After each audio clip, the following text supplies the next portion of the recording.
Sir William CO. Mr. Speaker, unlike the previous speaker, I will take a full 10-minute call on this bill. As the responsible opposition, Labour will support this bill. Labour will support this bill.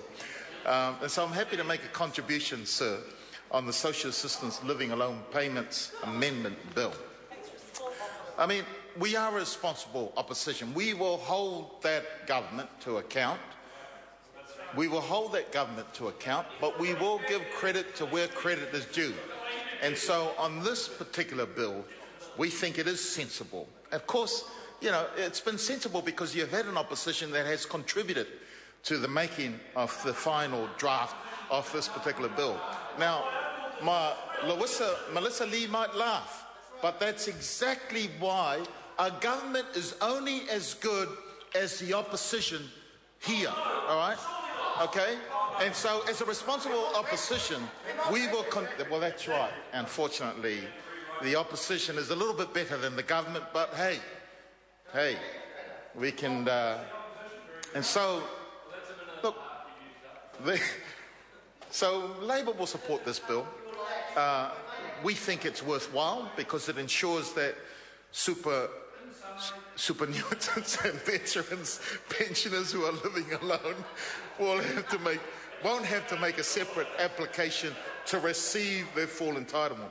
It improves the lives of older people, and absolutely, it'll be the older people, sir, that are struggling to see whether they can continue to support this government, particularly in light of what they continue to do with old people nowadays. The government, we believe that these changes will reduce the burden of compliance, okay, on single superannuitants to receive their full entitlement.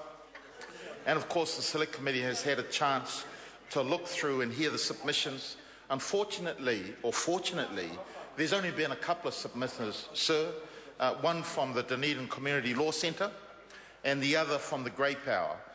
The bill will amend the New Zealand Superannuation and Retirement Income Act 2001, the War Pensions Act 1954, and it covers there are some technical changes, sir, two technical changes in terms of the dependent child, redefining the definition for dependent child for determining eligibility to the new single living alone rate, and the definition of boarding houses. And I get tired, sir, of getting up on Thursday evening when most people are preparing for Easter to debate these bills, which are low level in many respects, when there are still very serious issues out there, sir, that our community throughout New Zealand are encountering. And one would wonder, surely there is something better that the government can address at this particular time. But never mind, they are in government, and unfortunately, some governments do better, others don't. I want to just talk a little bit about the effect the new definition of a dependent child will have. We were advised by the Ministry of Social Development that the change will have no impact on the New Zealand superannuitants or veterans pensioners clients currently receiving living alone assistance who live with their child over 18 years of age. It will make the definition of a child aged 18 years or older for the purposes of determining whether that child living with the living alone pensioner is eligible for that assistance consistent with the Social Security Act 1964 and Section 1 of the Income Tax 2007. The Ministry of Social Development advised that a child who turns 18 is an adult, and living alone assistance is for people who do not live with another adult. And they claim that other support is available for adult children. The exception to this is for children who are still at secondary school, who do not have their own income or access to support in their own right. I want to point out for the House that this was an area where the two submitters, the Dunedin Community Law Centre and the Grey Power, had concerns about. And in recognition of those concerns, my colleague, Jacinda Ardern, developed supplementary order papers to try, in our view, improve the legislation. Unfortunately, the government, as typical, didn't listen. But I want to point out that the Dunedin Community Law Centre, in their submission, said that they foresaw problems with Section 4A for pensioners where their dependent child is involved in tertiary education. They argued that children begin tertiary education when they are 17 or 18 years of age. They also argued that a standard bachelor's degree, as most people, is either 3 or 4 years, whatever the degree might be. And so, to be financially independent, that child, if they start tertiary at 17, that will be dependent at 21. Or if they start at 18, 22. The problem that we now find in this current economic environment, when you have graduates who are struggling to find jobs, it may take them 6 or a year to find jobs. There are cases, sir, where some of the graduates from our tertiary facilities are waiting around looking for work for 2 or 3 years. So if you take all of that in consideration, one might have an dependent adult child living with them up to the age of 24 or 25. Now, furthermore, the Dunedin Community Law said that couples today are having children at a later stage in their lives, and we now find parents are still supporting their dependent children in tertiary education as they move into or in their retirement age. And they give an example. One example is a woman has a child at 40 years, or 40 years or later years, and they could still be supporting that child at tertiary level when they're 65 years old. And that child will be in the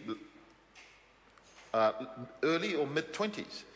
Similarly, if a man has a child when he is 50 years old, then that child will be 15 years of age when the father becomes eligible for superannuation. And so there is genuine concern around that aspect of the bill that this government did not see fit to improve on. The Grey Power submission also raised concern on this very matter.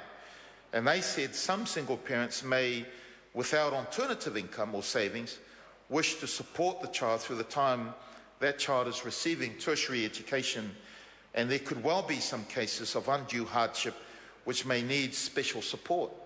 And so we didn't make that up, sir. We didn't make our requests for this government to improve the bill by addressing. And so we put up the supplementary order papers that were needed for this government. Unfortunately, they refused. But isn't that typical? They refuse to improve, particularly when the opposition are recommending it, and yet, as a responsible opposition, will question and oppose what we believe isn't right, but will support something which we think is appropriate. Now, the Ministry of Social Development also said that at age 18, a young person has this range of opportunities to earn an income. And they said wages from work, a benefit, student allowance, a student loan. Well, sir, the issue I have with that is at this very moment, we have the highest unemployment rate for young people, age 18 to 24. Many of that age group are looking elsewhere to go. Not only have we got high unemployment, but this very government has cut wages for youth to 80% of the minimum wage. So how on earth can they expect then, sir, for young people to be able to support themselves and become financially independent when this very government who are saying are again shutting the door on them? And so if you get a young person dependent on a benefit, dependent on a student allowance, who might then jeopardize the ability of their older parent or older adult that they rely on by that adult not receiving the living alone allowance. And the last thing I want to say is the government recommended that the 18-year-old find financial independence by getting a student loan. That's unbelievable. That's bizarre, sir. that this government would ask that get a student loan so that you can live on. His time has expired. I Mr. call Speaker. Kevin Haig.